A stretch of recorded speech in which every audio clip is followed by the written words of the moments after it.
Hello friends. स्वागत है आपका हमारे यूट्यूब चैनल आर के हिंदी कहानियों में। आज की कहानी है जब मैं छोटा था। केशव ने घूर कर अपने बेटे अंगद को देखा। वो सहम गया और सोचने लगा कि उसने ऐसा क्या कह दिया जो उसके पिता को खल गया। अगर उसको कुछ चाहिए तो वो अपने पिता से नहीं मांगेगा तो और किससे मांगेगा। रानी बेटे की बात समझती है, पर वो केवल उसकी सिफारिश ही तो कर सकती है। निर्णय तो इस परिवार में केशव ही लेता है।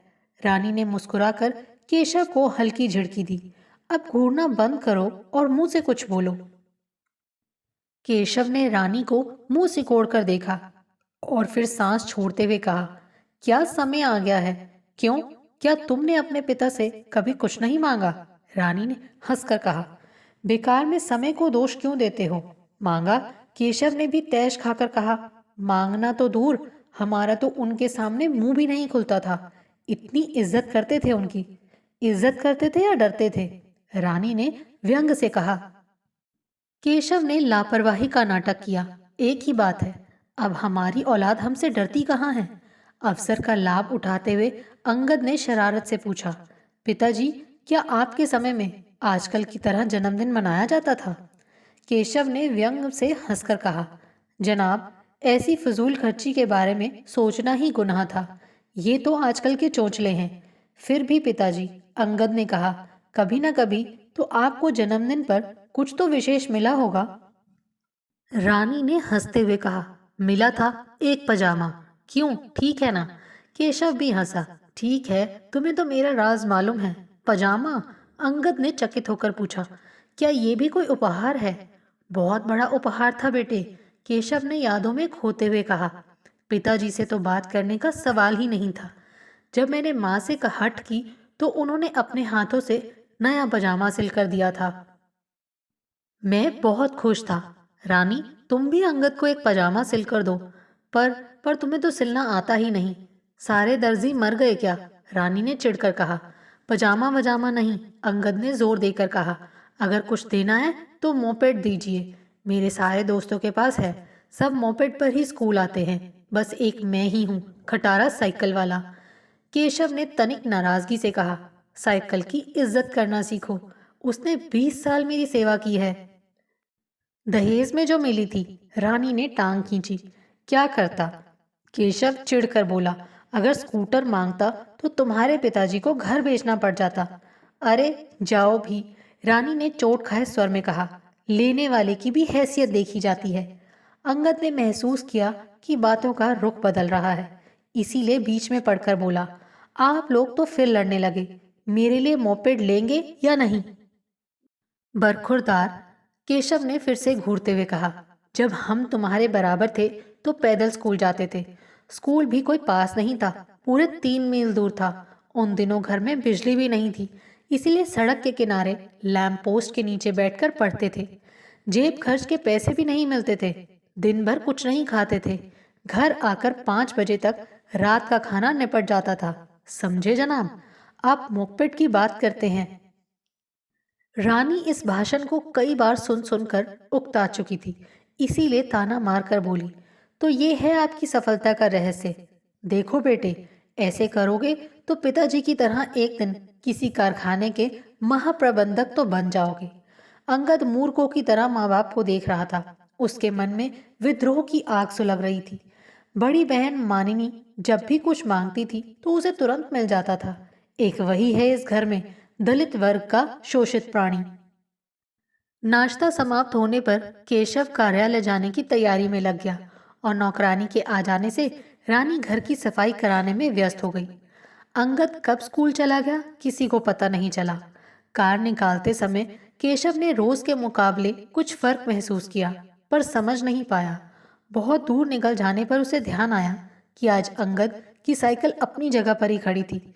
वैसे तो अक्सर साइकिल खराब होने पर अंगद साइकिल घर छोड़कर बस से चला जाता था।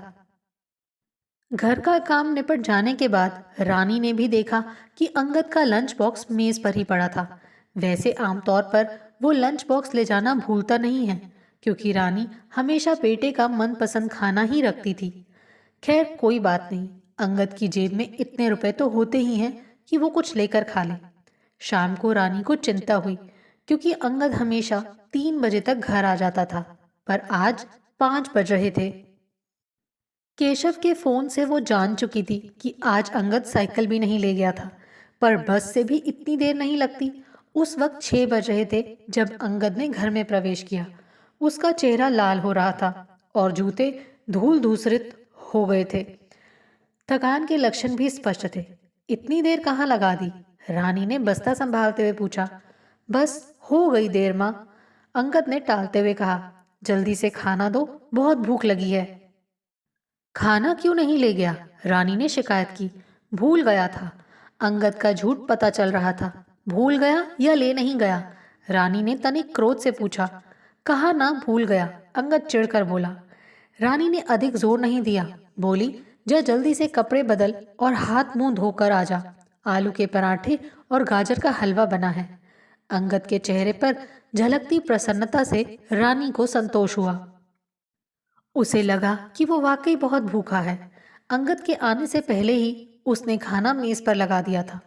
अंगद ने भरपेट खाना खाया, कुछ देर तक टीवी देखा और फिर पढ़ाई करने अपने कमरे में चला गया। 8 बजे केशव कार्यालय से आया। आराम से बैठने के बाद केशव ने रानी से पूछा, बच्चे कहाँ हैं? बहुत शांति है घर में। मन्नू तो शालू के यहाँ गई है, रानी ने सामने बैठते हुए कहा। कोई पार्टी है, देर से आएगी। अकेली आएगी क्या? केशव ने चिंता से पूछा। नहीं, रानी ने उत्तर दिया। शालू का भाई छोड़ने आएगा। उफ, ये बच्चे, केशव ने अप्रसन्नता से कहा। इतनी आज़ादी भी ठीक नहीं है। जब मैं छोटा था तो बहन को तो छोड़ो, मुझे भी देर से आने नहीं दिया जाता था। आगे से ध्यान रखना। वैसे मन्नू कब तक आएगी? अब क्यों चिंता करते हो? रानी ने कहा, पर केशव की मुद्रा देखकर बोली, ठीक है, फोन करके पूछ लूंगी। और साहबजादे कहाँ हैं? केशव ने पूछा। पढ़ रहा है, रानी ने उत्तर दिया। पर मुझे तो कोई आवाज नहीं सुनाई दे रही। केशव ने पुकारा, अंगद, अंगद। ओहो, पढ़ने दो ना, रानी ने झिड़का। कल परीक्षा है उसकी। तो जवाब नहीं देगा क्या? केशव ने क्रोध से पुकारा। अंगद। अंगद का उत्तर नहीं आया। केशव अब अधिक सब्र नहीं कर सका। उठकर अंगद के कमरे की ओर गया और झटके से अंदर घुसा। यहाँ तो है नहीं, केशव ने क्रोध से कहा। नहीं है? रानी को भी विश्वास नहीं हुआ। थोड़ी देर पहले ही तो मैं उसके मांगने पर चाय देने गई थी। केशव ने व्यंग से कहा। हाँ, चाय का प्याला तो है, पर जनाब नहीं है। गया कहाँ? मुझसे तो कुछ कहकर नहीं गया। रानी ने चिंता से कहा। मन्नू के कमरे में देखो। मन्नू के कमरे में भी होता तो जवाब तो देता ना, केशव ने क्रोध से कहा। बहरा तो नहीं है? रानी ने तसल्ली के लिए मन्नू के कमरे में देखा और बोली, पता नहीं कहाँ गया। शायद अखिल के यहाँ चला गया होगा, उसके साथ ही पढ़ता है ना। कहकर तो जाना था। केशव भी अब चिंतित था। अखिल का घर कहाँ है? वो राम मनोहर जी का लड़का है, रानी ने कहा। 309 नंबर में रहता है। ओह, केशव ने कहा। उनके यहाँ तो फोन भी नहीं है। थोड़ी देर देख लो, रानी ने अपनी चिंता छिपाते हुए कहा। आ जाएगा। और मन्नू? केशव का वाक्य समाप्त होने से पहले ही रानी ने चिढ़कर कहा। अब मन्नू के पीछे पड़ गए, कभी तो चैन से बैठा करो। झिड़की खाकर केशव कुर्सी पर बैठकर पत्रिका पढ़ने का नाटक करने लगे। खाना लगाऊं क्या? रानी ने कुछ देर बाद पूछा। नहीं, केशव ने कहा, बच्चों को आने दो। मन्नू तो खाकर आएगी, रानी ने सिर हिलाते हुए कहा।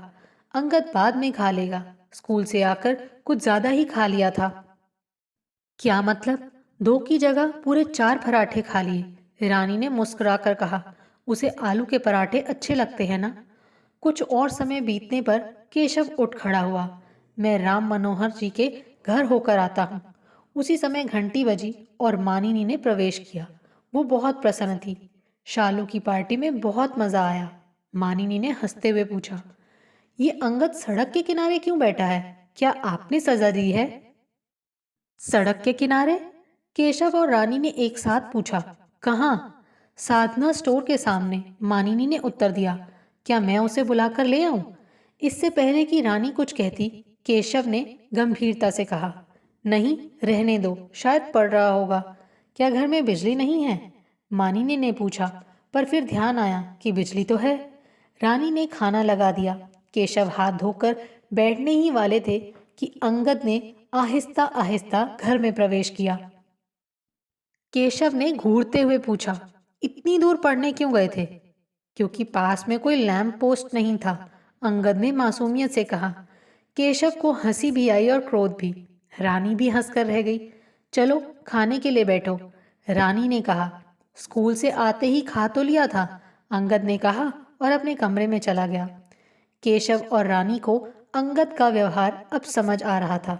लगता था कि नाटक की शुरुआत है। मानिनी की समझ में कुछ नहीं आ रहा था। उसने पूछा, बात क्या है?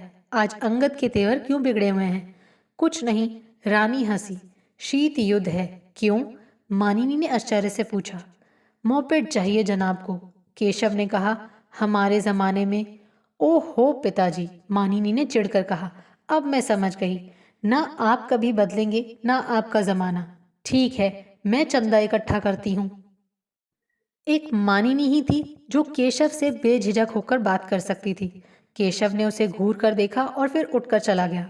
सुबह की चाय हो चुकी थी। जब नाश्ता लगा तो अंगद जा चुका था।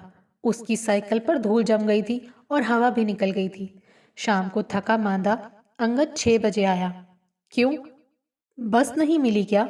रानी ने क्रोध से पूछा। बसें तो आती जाती रहती हैं। तो फिर? रानी ने पूछा। तो फिर क्या, मुझे भूख लगी है, खाना तो मिलेगा ना? रानी को अब क्रोध नहीं आया। जानती थी कि वो भूखा होगा। उसके लिए खीर, पूड़ियाँ और गोभी की सब्जी बनाई थी। अंगद ने प्रसन्न होकर भर पेट खाया और कमरे में चला गया।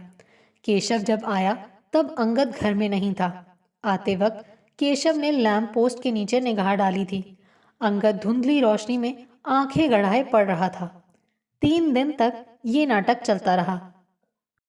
आज अंगद का जन्मदिन था। हर साल इस दिन रौनक छा जाती थी। पार्टी में आने वाले मित्रों की सूची बनती थी। लजीज व्यंजन बनाए जाते थे।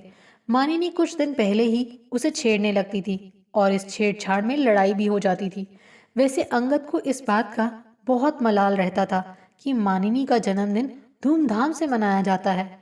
नींद खुलते ही अंगद की नज़र पास पड़े लिफाफे पर पड़ी। लिफाफे को उठाते ही उसमें से एक चाबी गिरी।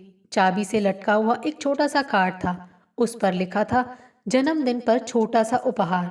अंगद की आंखों में चमक आ गई। ये तो मोपेड की चाबी थी। आधी रात को वो एक चिट्ठी खाने की मेज पर छोड़कर आया था, जिसमें लिखा था, पूज्य पिताजी और माँ, क्या आप मुझे क्षमा करेंगे? मोपेड के लिए हट करना मेरी भूल थी। मुझे सिवा आपके आशीर्वाद और प्यार के कुछ भी नहीं चाहिए। आपका पुत्र अंगद। जब अंगद नीचे पहुंचा तो पत्र माँ के हाथ में था और वो पढ़कर सुना रही थी। केशव और मानिनी हंस रहे थे। पिताजी, आपने भी जल्दी कर दी, बेकार में मोपेड की चपत पड़ी, मानिनी हंसकर कह रही थी। अंगद सिर झुकाए शर्मिंदा सा खड़ा था। तो आपको मोपेड नहीं चाहिए? केशव ने नकली गंभीरता से पूछा। नहीं, अंगद ने दृढ़ता से उत्तर दिया। क्यों? केशव ने आश्चर्य से पूछा। क्योंकि, अंगद ने गंभीरता से शरारती अंदाज में कहा। अब मुझे स्कूटर चाहिए। क्या? केशव ने मारने के अंदाज में हाथ उठाते हुए पूछा। क्या कहा? मानिनी ने बीच में आते हुए कहा। पिताजी छोड़िए भी, अब हमारा अंगद अब छोटा नहीं है, पर जब मैं छोटा था। हो हल्ले में केशव अपना वाक्य पूरा ही नहीं कर सका। आपको हमारी ये कहानी कैसी लगी, प्लीज़ कमेंट करके ज़रूर बताइए। अगर आप इस चैनल पर नए हैं तो इसे सब्सक्राइब करें और शेयर करें। Thank you.